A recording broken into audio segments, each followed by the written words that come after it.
Hello and welcome. I'm Aiden, your narrator for tonight.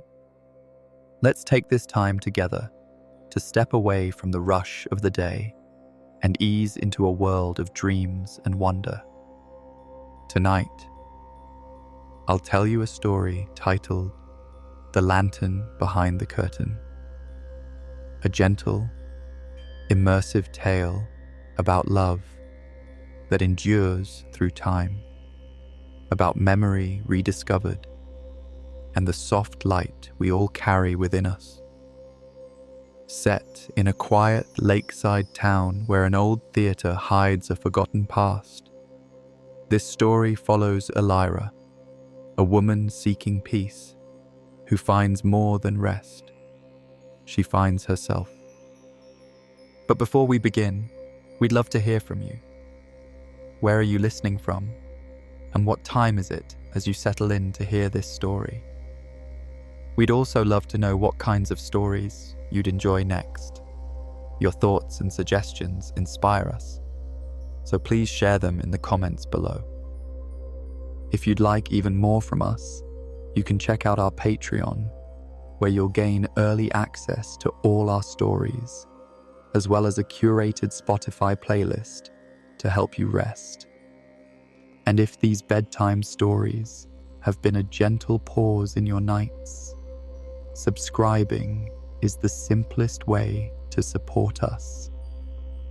It means the world to us, and it helps us keep this space soft and sacred for dreamers like you.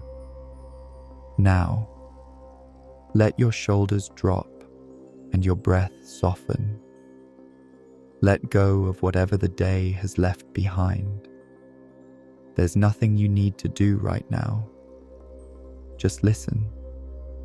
The world outside can wait. The theatre is quiet. The curtain is still. And somewhere in the dark, a lantern begins to glow. Let's step gently into the story together. The train sighed to a stop just as the mist rolled across the platform. Elira stepped out with a small suitcase in hand and a heart full of exhaustion. The town of Lark Hollow was just as she remembered from old postcards. Weathered rooftops, cobblestone streets, and a lake that shimmered like glass beneath the pale evening sky. It was the kind of place that didn't rush, where the trees leaned in close as if to whisper forgotten stories, and the clouds took their time to drift across the sky. She had come here for rest, not the kind found in sleep, but the kind that settled deep in the chest. Life in the city had worn her thin, its bright lights, its endless noise, its endless expectations. She hadn't planned much, just a quiet cottage by the lake and time to sit still, something she hadn't done in what felt like years. The cottage was just as the agent had described. A little weather-beaten, but with lace curtains in the windows and a path of mossy stones leading to the door. As she unpacked, the silence settled around her like a shawl. Not empty, but full of birdsong, the occasional creak of wood, and the hush of wind through tall reeds by the shore. That evening, restless from the weight she couldn't name, Elira decided to walk. The air was cool and sweet, laced with the scent of wet earth and pine. She followed no particular path, just let her feet wander. The lake mirrored the dimming sky, and the town beyond was slowly being swallowed by dusk. It was then just past a grove of silver birch trees, that she saw it. The old theatre. It stood alone, as if time had forgotten it. Ivy clung to the stone walls like memory refusing to let go. Its wooden doors were shut but not locked. The paint had peeled away long ago, revealing grain and age. A faded sign above the entrance read, "The Starling Theatre," its letters barely legible in the fading light. Something about it called to her. She hesitated for a moment, her hand resting on the door. Then, slowly, she pushed it open. The hinges groaned softly, like waking from a long slumber. Inside, the air was thick with the scent of old velvet, dust, and wood that had stood through many winters. Rows of empty seats stared quietly toward the stage. A great red curtain still hung, faded and heavy, drawn across the platform like a secret. Light filtered in through the broken, stained glass windows, scattering faint colours across the dusty floor. It should have felt eerie, perhaps, but it didn't. It felt familiar, not like a place she had been before, but one she had waited for. Elira walked down the center aisle, each step soft, cushioned by time. She paused before the stage, looking up at the curtain. For the briefest moment, she thought it moved, not with wind, but breath. A presence unseen. She held her own breath, listening. Silence. Then, near the front corner of the stage, she noticed it. A lantern. Old, brass-framed, its glass clouded with time. It sat slightly tilted, as if someone had placed it there and forgotten it in a hurry. She picked it up gently, cold but comforting in her hands. No reason, no plan, but she took it home with her. That night, the stars hung quietly outside her window as she sat in the cottage with the lantern on the table before her. She didn't light it, not yet, but somehow she felt less alone. Outside, the lake rippled in the moonlight, and from the far distance, the old curtain stirred ever so slightly, as if remembering her name. The morning came softly, wrapped in mist. Elira woke to birdsong and the quiet rustle of reeds outside her window. For the first time in weeks, her sleep had been deep and dreamless. As she rose, her eyes drifted toward the lantern on the windowsill. It caught the pale light just so, glinting faintly beneath the layer of dust she hadn't yet wiped away. She carried it to the kitchen and placed it beside her cup of tea. There was something about the lantern that invited stillness. Even unlit, it held a kind of presence, as if it remembered more than it let on. She ran her fingers along its brass edge. The metal was worn smooth in some places, like it had once been cherished, often held, often carried. After breakfast, she decided to return to the theatre. Curiosity was growing like ivy in her chest, slow but determined. As she stepped onto the winding path through the trees, the air was still, the sky clouded with the pale grey of approaching rain.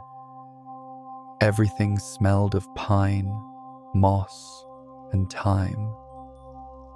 The Starling Theatre stood just as she had left it, quiet and waiting. The ivy on the walls seemed greener now, almost vibrant in the mist. She slipped inside once more. The doors creak softer this time, like it too was growing used to her presence. Inside, she stood a moment in the quiet. She could hear it, the hush of the world muffled within thick walls, the gentle drip of moisture from the rafters, the groan of old beams adjusting with age, and something else, a faint sound, a breath, a whisper. It came from the stage. Elira moved toward it slowly, footsteps light across the velvet-coated floor. She stood again at the foot of the stage, staring at the curtain. It was still, but the air behind it wavered. It was a sensation more than a sight, like heat rising from stone, but softer, more delicate. She leaned in, not enough to part the curtain, just enough to feel the air. A whisper. It didn't form words, only the gentle impression of one. A hush of thought, of memory, brushing her skin like silk. It made her chest ache in the strangest way, not with sadness, but with something like yearning, longing for something she couldn't name. Then her eyes were drawn downward. There on the wooden floor, just below the hem of the curtain, was a faint outline in the dust. A circle, small, subtle, marked into the wood, as though someone had placed the lantern there before. And beside it, footprints, faint, as if made long ago, leading away from the stage into the shadows of the theatre's wings. She crouched and touched the marks gently. The dust clung to her fingertips, dry and fine, yet the print beneath was oddly clean, as if it hadn't been long since someone stood there, as if time had folded and memory had just walked away. Elira rose slowly, her breath held in the hollow of her throat. She didn't feel afraid. The theatre did not push her away. It welcomed her. But in the quiet, she could feel the weight of something that hadn't been spoken aloud for a long time. She looked up at the curtain again. Should she draw it back? But no, not yet. There was something sacred about its stillness, something she didn't want to disturb. She turned and walked back down the aisle, pausing at the doorway to glance back once more. The light streaming through the stained glass window fell in soft patches across the floor, casting hues of rose and gold and blue across the stage. She took one final breath of the theatre's dusty air, then stepped outside. Back at the cottage, Elira lit a small fire and placed the lantern gently beside her chair. The room flickered with the golden light of flame. She had not yet tried to light the lantern itself. Something in her felt that it would light only when it was ready, or perhaps when she was. Later that evening, as the wind danced in low sighs around the cottage walls, she sat with a blanket around her shoulders, eyes half closed. In that sleepy quiet between wakefulness and dream, she thought she heard it again. The whisper. Only this time, it came from the lantern. And though it didn't speak in words, Elira felt it inside her. A pull, a memory, a name she couldn't yet remember, and something soft, almost impossible. A promise. The wind had quieted by the time Elira rose from her chair. Outside, the stars blinked through patches of drifting clouds, and the lake glowed faintly under the moon's watchful gaze. The lantern sat beside her, still unlit, but no longer just an object. It felt like a presence now, gentle and patient, as though it had been waiting for her to notice. She held it in her hands and turned it slowly, brushing away more of the dust. Beneath the grime, the brass was engraved with delicate patterns, spirals and vines, almost floral, but not quite.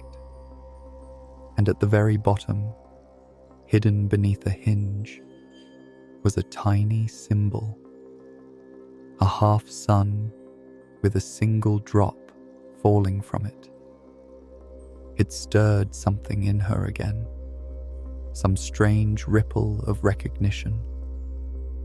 That night, with the fire reduced to a quiet glow and sleep tugging at her thoughts, Elira finally lit the lantern. She used a small match, struck softly, and cupped in her palm.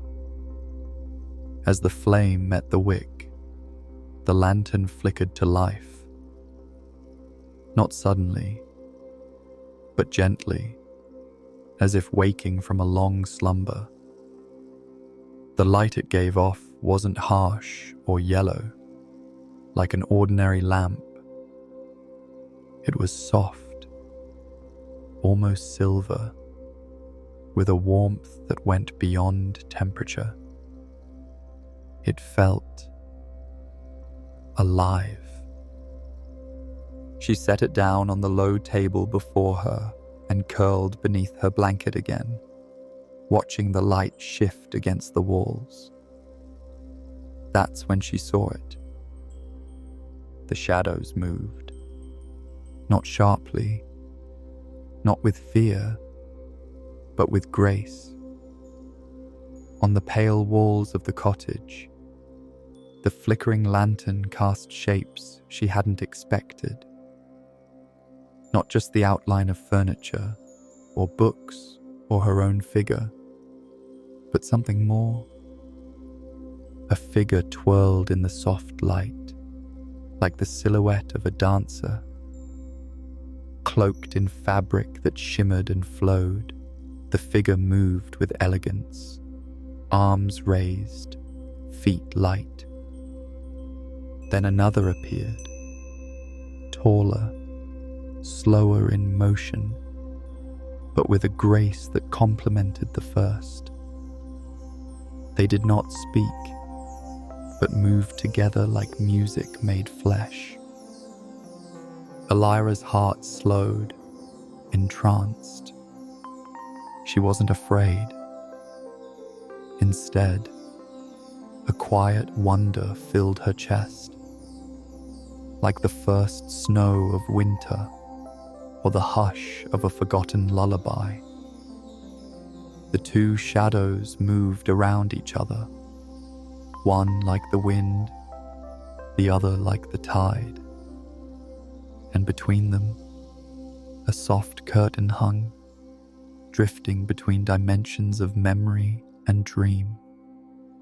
She blinked, unsure whether she was imagining it.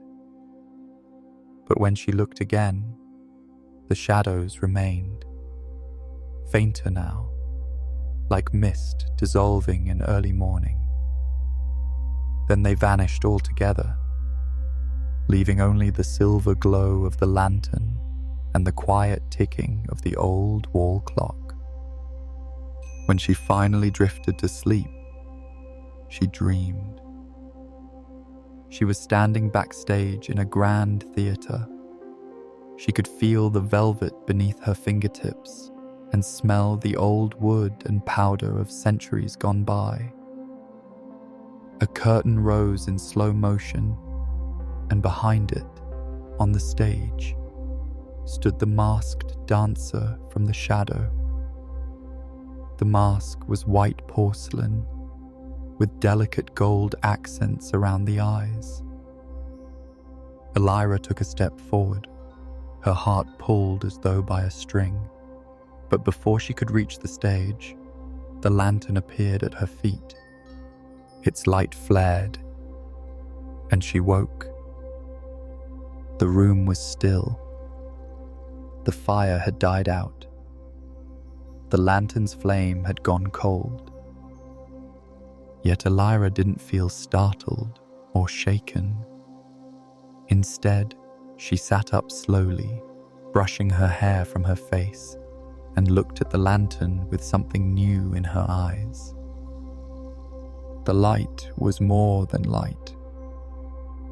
It had shown her something hidden in memory, tucked behind time. And though she didn't understand it yet, she could feel it in her chest like a soft drum beat. There was a story inside her, and the lantern knew it.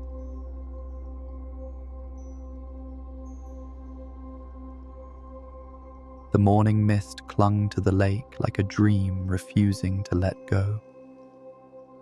Elira stood at the edge of the water, the dew-damp earth cold beneath her slippers, the air laced with the scent of cedar and stone. She hadn't spoken aloud the dream from the night before. It hovered at the edge of her thoughts, soft, uncertain, yet impossible to ignore. The masked dancer, the curtain, the lantern at her feet. Back inside the cottage, the lantern remained unlit, resting in a beam of pale sunlight that filtered through the gauzy curtains. It no longer felt like an ordinary object. Its silence carried meaning, like a hush before the first note of a song. Elira spent most of the morning tidying, a habit from her old life that soothed her restless hands. She dusted the shelves, swept the floor, rearranged a few worn books she had brought from the city, but hadn't yet read. Then, while moving an old trunk in the bedroom corner, she noticed a loose panel in the wall. Curiosity flickered. She pressed gently, and the panel gave way with a soft click. Behind it, nestled in the hollow between the boards, was a bundle wrapped in yellowed linen. She drew it out carefully and placed it on the bed. Untying the cloth revealed a stack of letters, perhaps 20 or 30 in all, tied with a ribbon that had long since faded to the color of ash. The paper was brittle at the edges, ink faded but legible, written in a hand so graceful it felt like a song. The first letter began, "My dearest Cassian, I saw the curtain move again today. The others didn't notice, But I did. I always do. The lantern hasn't dimmed, even after all this time. Sometimes I wonder if the light we carry finds its way home, even when we forget where we began. Elira sat still for a long while, her fingertips gently grazing the paper. Cassian. The name trembled through her, not like a stranger's name, but one that had once lived somewhere close. She read the next letter, and the next, each one written with a voice full of longing, not desperate, but tender. They spoke of shared performances, secret rehearsals behind the curtain, whispered lines between shows, laughter echoing in empty seats long after the crowd had gone. But then, as she read deeper, a change came over the letters. The boat left without you. The fog was thick that night, and I waited. I lit the lantern. I waited until dawn. When the others returned, they told me. They told me the storm had come from nowhere. Elira's breath caught in her throat. Each letter that followed was softer, more fractured, words trailing off, questions left unanswered. Did you forget me? Or did the world convince you that we were never real? Sometimes I speak to the curtain and pretend you're listening. I still light the lantern. She folded the last letter with trembling hands and held it close to her chest. The weight of it, the aching truth tucked between each line, wrapped around her like a shawl of memory. She didn't remember writing these, and yet she knew the ink. She felt the voice in her bones, and she knew the name Cassian. The world outside continued as though nothing had changed. The wind carried the scent of pine. The lake lapped gently at the shore, and somewhere in the distance, a bird called softly. But inside the cottage, something had shifted. Elira went to the lantern and sat before it. The memory of last night's shadows danced behind her eyes. The letters were real. The dream was real. And the name Cassian was no longer a question. It was a thread, frayed but still holding. She reached into the base of the lantern, curious now, feeling along the frame. Her fingers brushed something, thin, metallic, and cold.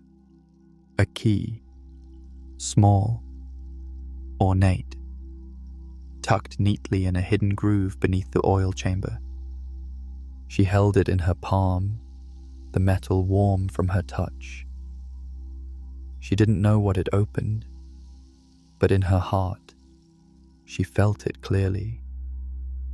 The lantern had begun to remember, and now, so had she.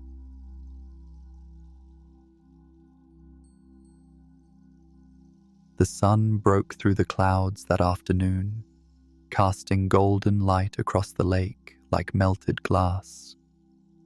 Elira sat beneath the old willow by the shore, the bundle of letters beside her, her fingers tracing the key that now hung from a ribbon around her neck.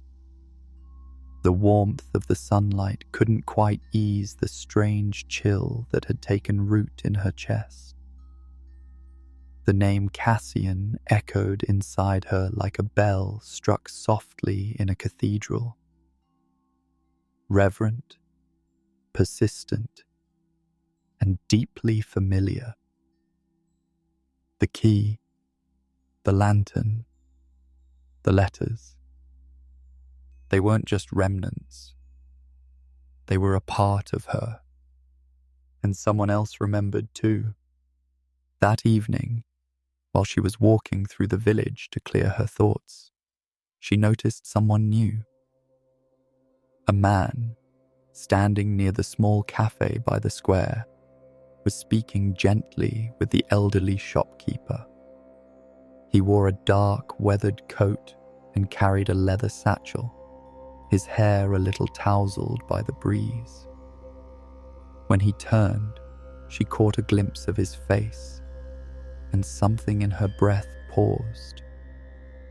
He looked familiar, not in the usual way, not as someone she had met once at a dinner party or passed on a city street. No, this familiarity came from somewhere deeper, like seeing a word you've dreamed of, but never spoken aloud. His posture, his eyes, the way he moved. She knew him. He glanced in her direction, and their eyes met. Time slowed. Elira felt something shift in her chest. A tightening, a warmth, a flicker of light. Not dramatic, not overwhelming, but quietly certain. As if the space between them had just sighed and whispered, "There you are." He smiled politely, then looked away, but not before the moment passed between them. A moment that lingered. Later that day, they met again, unexpectedly, but perhaps not by accident. She had returned to the old theatre. The door creaked open as she entered, dust still swirling in the golden light. She walked to the stage, her hand brushing the worn seats as she passed, the key now tucked securely in her pocket. She hadn't expected anyone else to be there, but he was.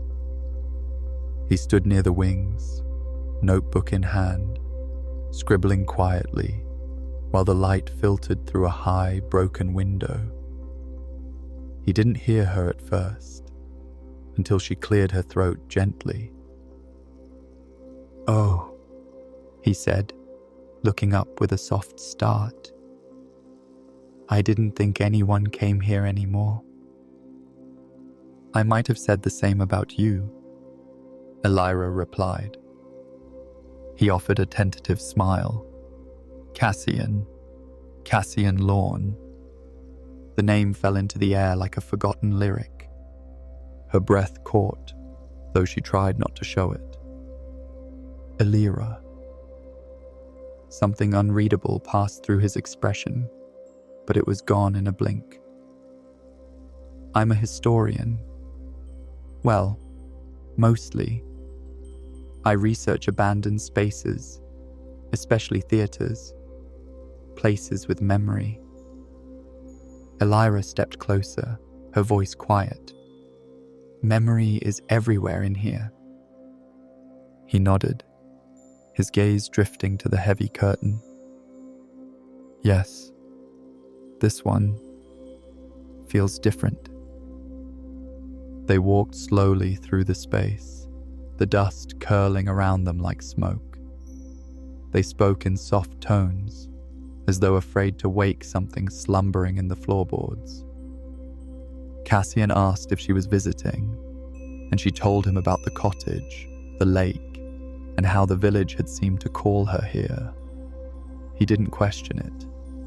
In fact, he seemed to understand. "I've been tracing the history of this theatre," he said.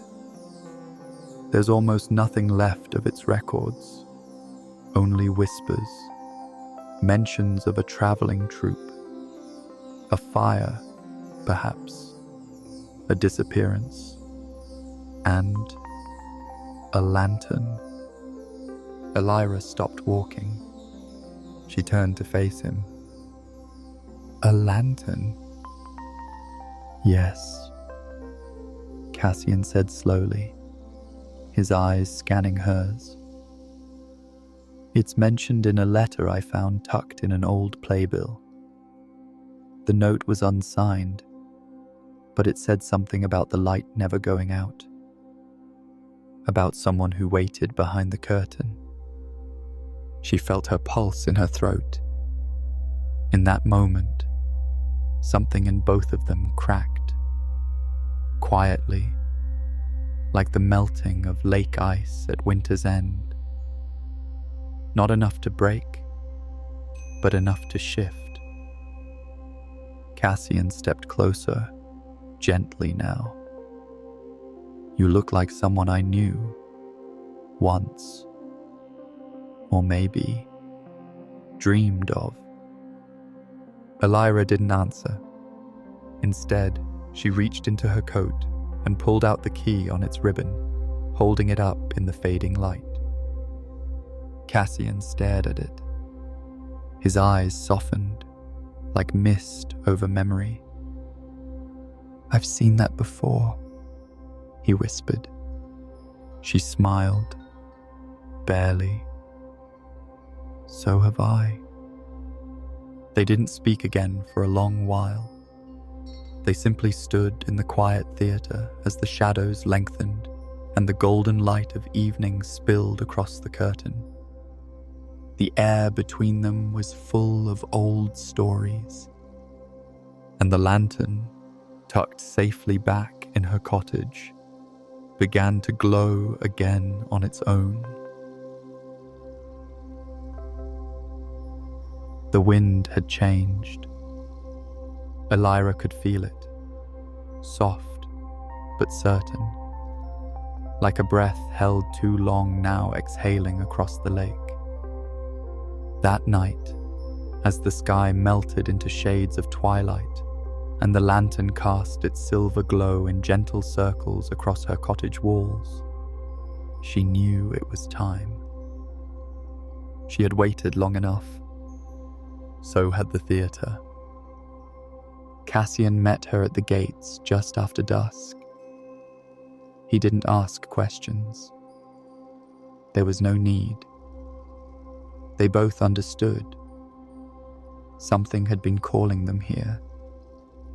Not with force, but with invitation. A thread pulling them gently through the veil between memory and now. Elira held the lantern in one hand and the key in the other. Cassian carried nothing but his quiet gaze, his presence a calm, steadying force at her side. The doors to the theatre opened with ease this time, as if the building, too, had been waiting. The air inside was still, almost sacred. The curtain, heavy and red, hung silent before them, its folds thick with time. The stage was bathed in shadows. Elira took a slow breath. I think the key fits behind it. Cassian nodded, though he hadn't seen the lock. He simply knew, the way one knows how to finish a melody that's been half remembered. Together they stepped onto the stage. The boards groaned, but not in protest. The lantern's glow lit their way. As they reached the back of the curtain, Elira knelt beside a weathered panel of wood embedded into the stage floor. Hidden in the pattern was a tiny brass keyhole, worn but waiting. She inserted the key. It turned with a soft click, and the curtain lifted on its own. But what it revealed was not the backstage. It was another world entirely. Not a fantasy, Not a dream, but something suspended, like memory given shape. The theatre behind the curtain was no longer abandoned. It was alive. Lights shimmered softly overhead. Velvet seats were filled with the soft hum of unseen guests. Music floated on the air, gentle piano, distant and dreamlike. And on the stage before them danced shadows, familiar ones. Elira stepped forward, the lantern flickering in her grasp. The dancers moved in perfect time, graceful and silent. A masked woman with long flowing sleeves spun in time with a tall man in a dark coat. The audience of shadows clapped without sound, their silhouettes gentle and blurred. And then Elira saw herself, not as she was now, but younger, lighter, full of laughter. She danced on that stage with the ease of memory. And beside her, Cassian, his smile radiant, his eyes unmasked, full of something more than love, a kind of knowing, a kind of home. Her breath trembled. This is us. Cassian's voice was barely above a whisper. I remember now. You were the lead in the troupe. I wrote the scripts. I lit the lantern each night. She turned to him, tears soft in her eyes. We were separated. On the night of the storm. He nodded. The ship capsized. You were lost. At least, that's what they thought. Elira lowered her head. I washed ashore, here, but I didn't remember who I was, just fragments. I thought the past had died in the water. You forgot, he said gently, and I spent years looking for what we had. For you. I followed stories of the lantern, of a dancer who disappeared. I never stopped looking. The lantern's light flared, and the vision on the stage paused. The two shadows, Elira and Cassian as they once were, turned to face them. They did not speak, but bowed together. The curtain behind them fell, soft as a sigh. And when it rose again, the vision was gone. Only silence remained. Cassian turned to Elira, his hand reaching gently for hers. We never truly lost each other. We just forgot the way. She let him take her hand. And for the first time in all her waking days, the ache in her chest eased. Behind them, the theatre slowly faded back into stillness. The velvet seats emptied. The music softened into silence, and the curtain gently settled once more. But something had changed. They remembered. Not just the story, not just the stage, but themselves. And the lantern, still glowing in her hand, was no longer heavy. It was home.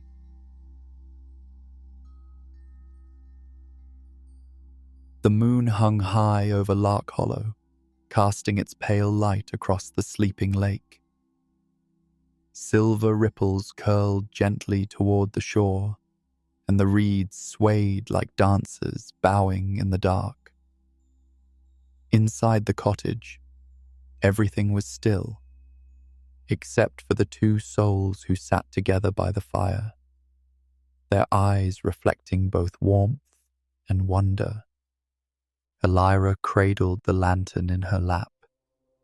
Its glow was gentler now, almost shy, as though it, too, was resting after what had been remembered.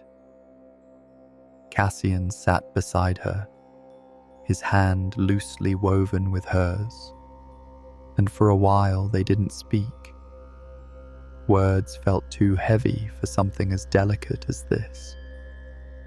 But when the silence finally softened enough to hold their voices, Elira said, "I remember the lake." Cassian looked at her, quiet encouragement in his eyes. "Not just last week," she continued. "Not the surface or the mist. I remember standing at the edge with bare feet. I remember music drifting across the water, laughter behind me, the lantern lit beside us. We were waiting to cross." He nodded slowly. It was the final performance. We were going to leave after that night, to begin again somewhere else. No more traveling, no more towns. Just the two of us, and a stage of our own. She closed her eyes, but the fog rolled in early. I couldn't see anything. We were separated before the boat even left the dock. You were on shore. "I tried to stop the boat," he whispered, his voice cracking. "But the storm came so fast. By morning, they said no one survived, that you must have drowned."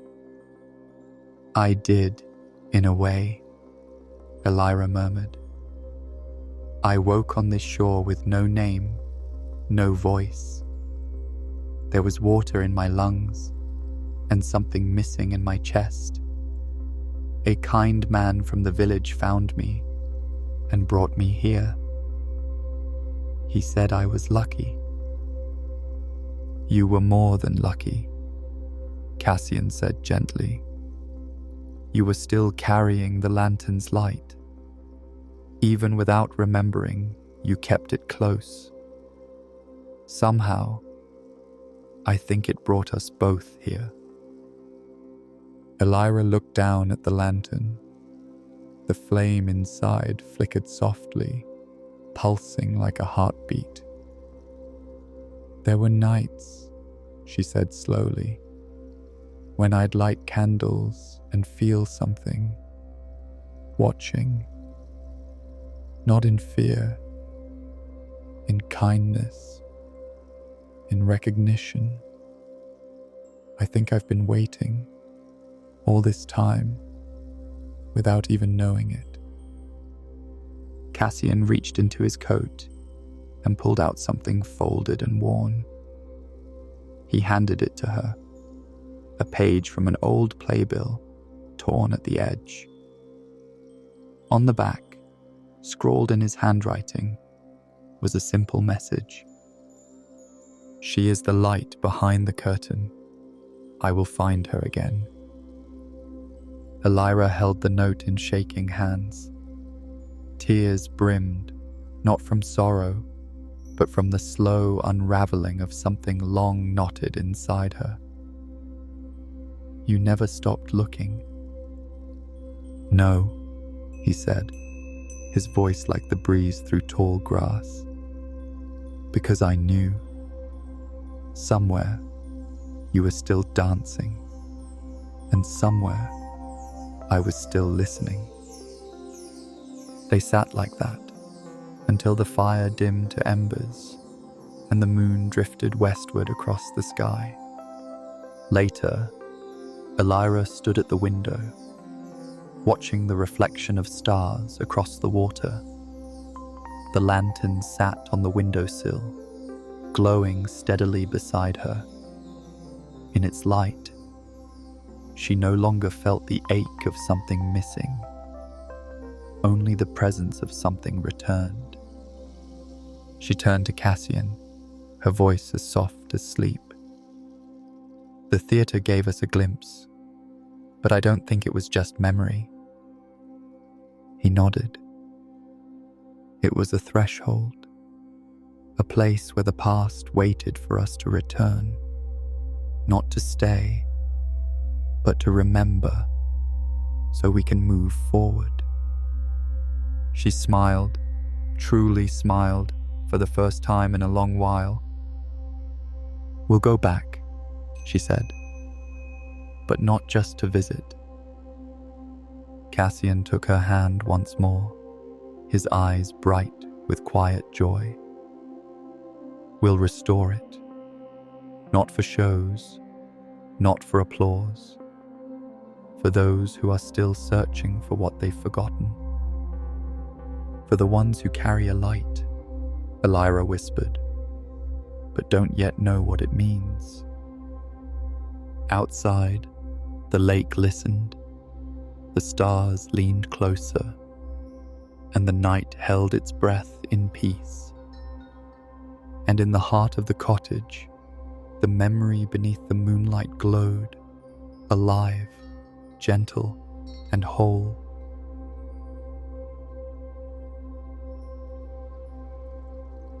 The Starling Theatre had once been a hollow shell, a memory with walls, but now it breathed again. The very next morning, Elira and Cassian returned hand in hand, carrying only a satchel of tools, a thermos of warm tea, and the lantern. Always the lantern.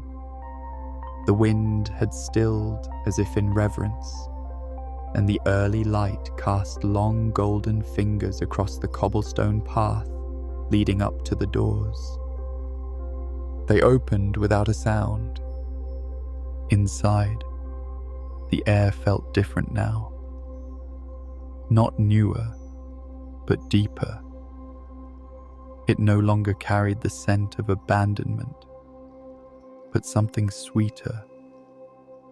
Aged wood warmed by sunlight.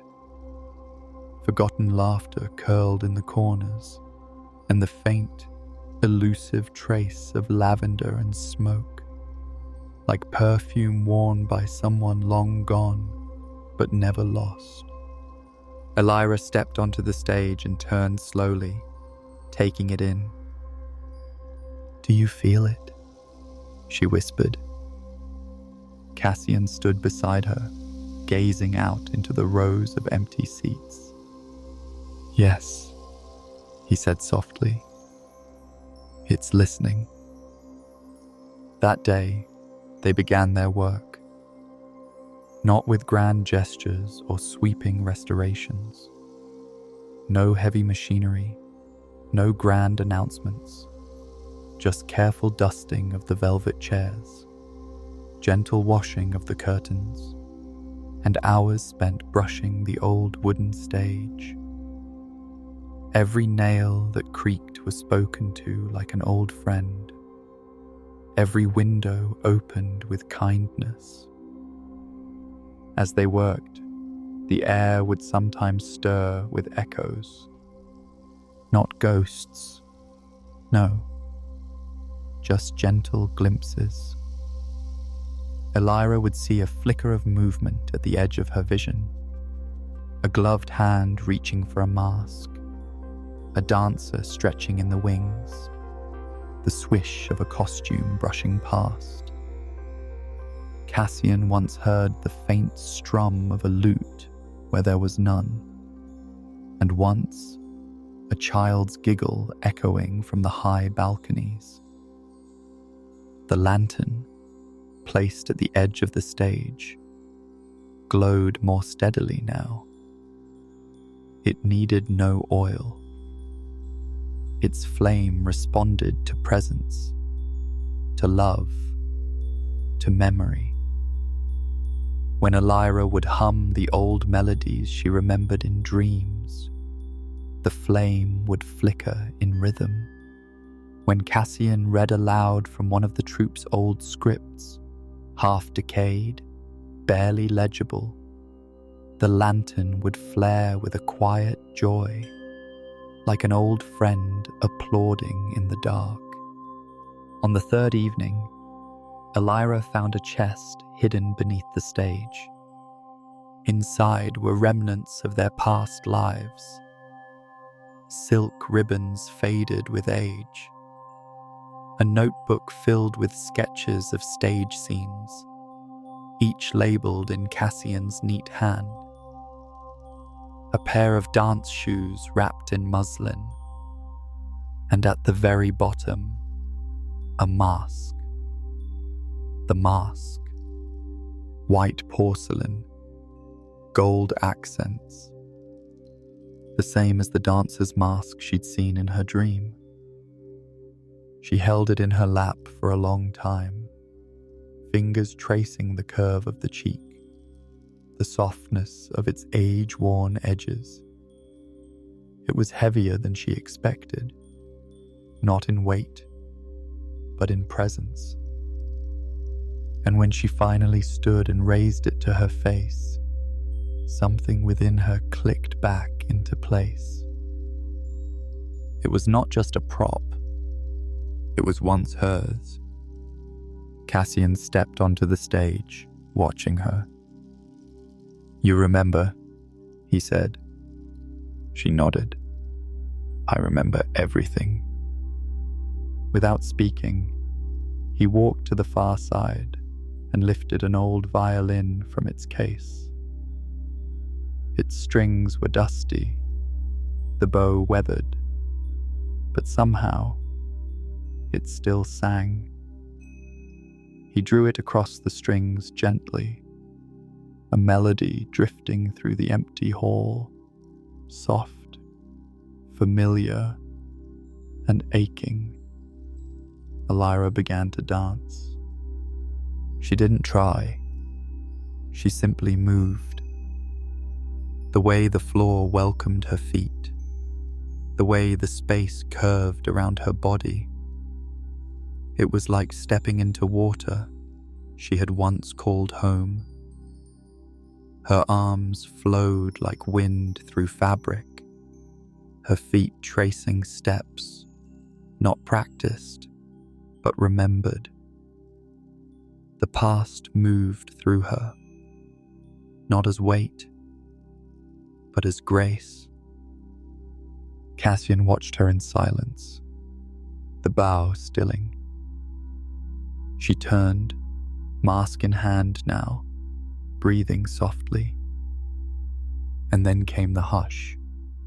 Not silence, but hush. A stillness that settled around them like a curtain falling. It was then that the echoes began to shimmer. In the corners of the stage, figures began to appear, not as phantoms, but as light. The troupe, one by one, dancers, musicians, and actors shimmered into presence. Not fully here, not fully gone, just memory given form. They stood along the stage's edge, watching, smiling, applauding not the performance, but the reunion, the remembering. Elira stepped back beside Cassian, the lantern glowing between them. "We aren't alone," she said, tears glimmering at the corners of her eyes. "No," he said, "and we never were."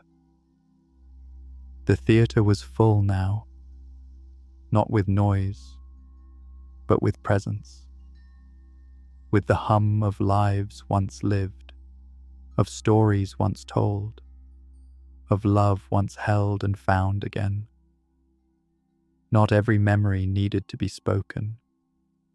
Some could live quietly, folded into the beams of a ceiling or the velvet of a seat. Elira looked out at the empty rows, full of light now, not ghosts, and felt no fear, only belonging, only peace. She turned to Cassian. "Let's make it a place for others to remember too." He smiled, his voice full of steady promise. "Yes, a place for the light we forget we're carrying." And as the last echoes faded gently into stillness, the lantern between them flickered once and stayed lit.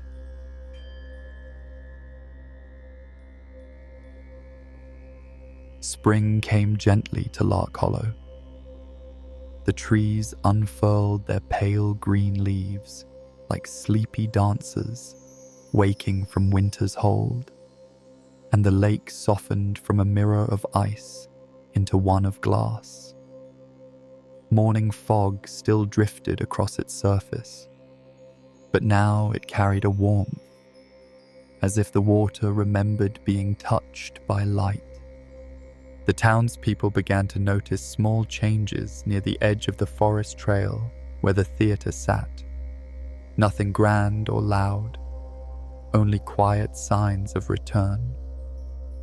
A clean path, a lantern glowing faintly in the window. Laughter, soft and occasional, drifting through open doors.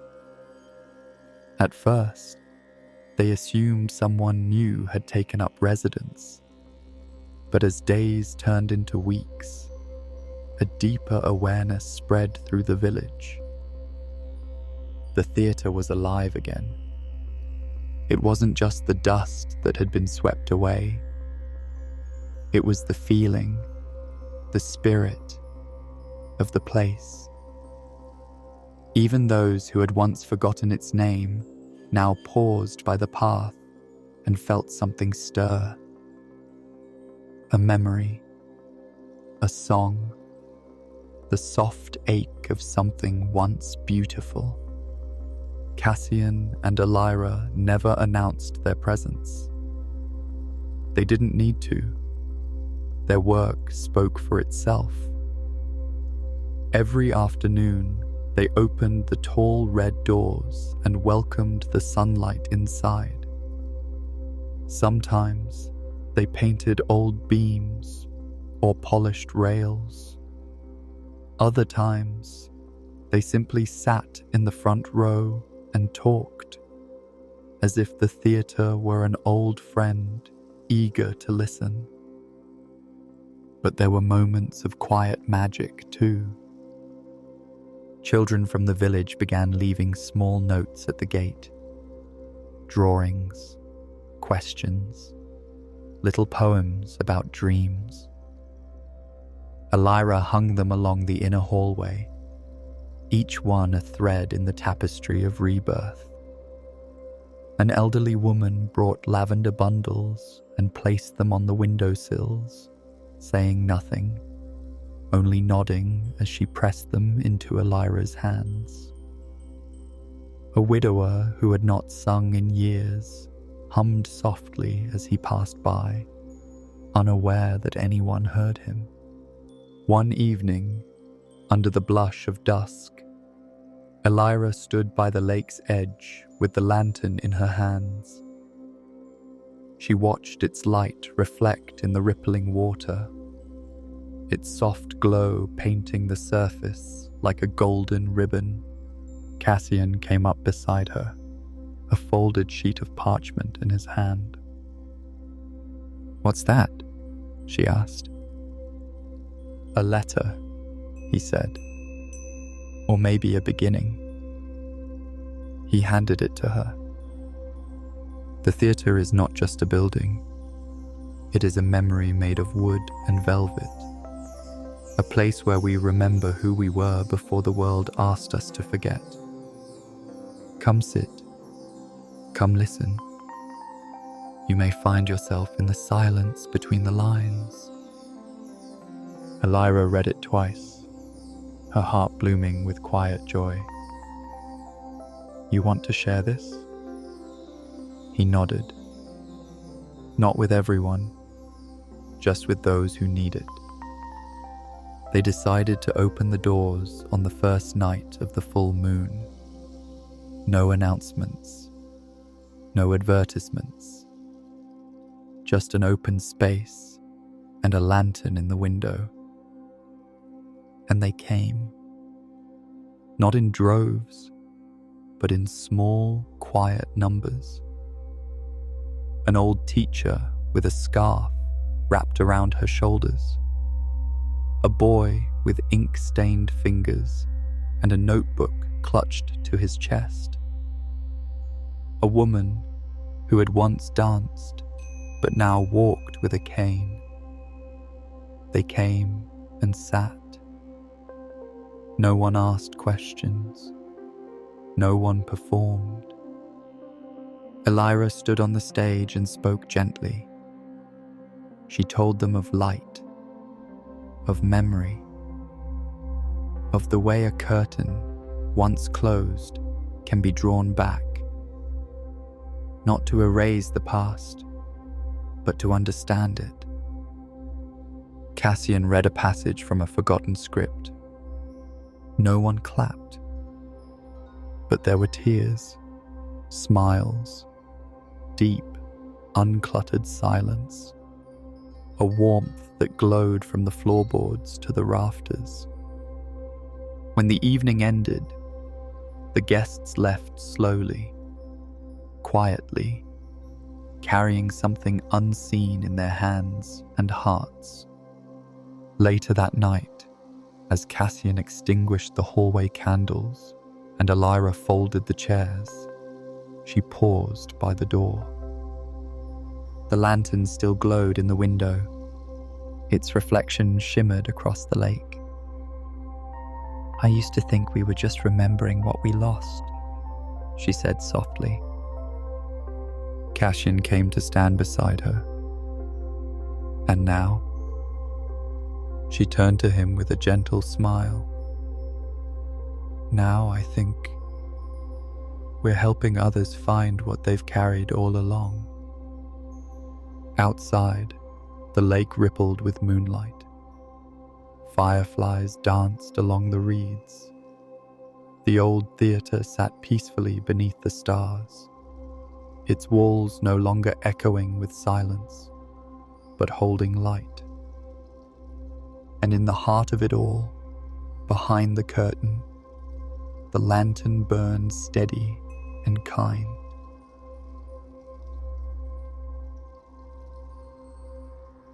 Years passed gently in Lark Hollow, like pages turning in a book no one wished to end. Seasons changed with grace, and the theatre became not a place of performance, but of presence. The villagers no longer referred to it as abandoned or old. They simply called it the Lantern House, a quiet name that held both mystery and warmth. Cassian and Elira never left. They didn't need to chase the world anymore. The world, in its quiet way, had come to them. The cottage by the lake remained their home. Vines crept along the windows, and wildflowers danced in the breeze. Inside, the rooms were filled with sunlight, books, and the soft smell of lavender and parchment. The lantern hung in the front window, always glowing, always inviting. Children walking home from school would glance toward it and smile, sometimes waving without knowing why. In the mornings, Elira would sit by the window, with a steaming cup of tea, watching the mist lift from the lake's surface. Cassian often joined her with ink on his fingers and a notebook in hand, his thoughts spilling across the page in quiet rhythms. They didn't speak every morning. Some days were made for silence, but it was the kind of silence that wraps around you like a familiar shawl, full, safe, and known. The theatre, too, had settled into its rhythm. On some evenings, villagers would gather and sit in the soft amber glow of the lanterns lining the aisles. No shows, no rehearsals. Just stories read aloud, memories shared, music hummed in the spaces between. Some brought poems they hadn't read in years. Others came just to sit in the stillness, to feel that their presence was enough. One summer, a boy left a note on the front step. "I feel like I'm full of light, but no one can see it." Elira framed it and placed it by the backstage door. That note became a quiet vow.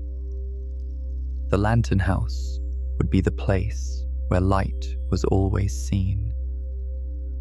One crisp autumn evening, as golden leaves fluttered along the path and the lake mirrored a sky washed in lavender, Elira stood at the stage's edge, looking out over a handful of sleepy listeners. Her voice was softer now with age, but richer too, like honey steeped in time. She shared the story of the curtain, the one that had once hidden memory, and then revealed it. She spoke of the lantern, of how it had waited patiently, carrying the light of love and identity long after names had faded. Cassian joined her, his fingers resting gently on hers. "Our pasts don't disappear," he said quietly. "They simply wait for us to return, to remember, and to begin again." A hush fell across the room, not from awe, but from peace. Later that night, after the chairs were folded and the last candle flickered out, Elira and Cassian walked back to their cottage beneath the stars. The air was cool and clean. The moon hung low over the lake, like a mother watching her sleeping child. Inside, the fire crackled softly. Their hands found each other's without thought. They sat by the window, the lantern glowing between them. Cassian leaned his head against hers. "Do you think the light will stay?" Elira smiled, her eyes closed. "It always has, even when we forget it's there." Outside, the lake was still, and in the window, the lantern remained, its flame steady, golden, alive. A beacon not just of memory, but of becoming, of stories waiting to be remembered, of love that never truly leaves. The curtain had fallen, yes, but the light behind it stayed lit, forever.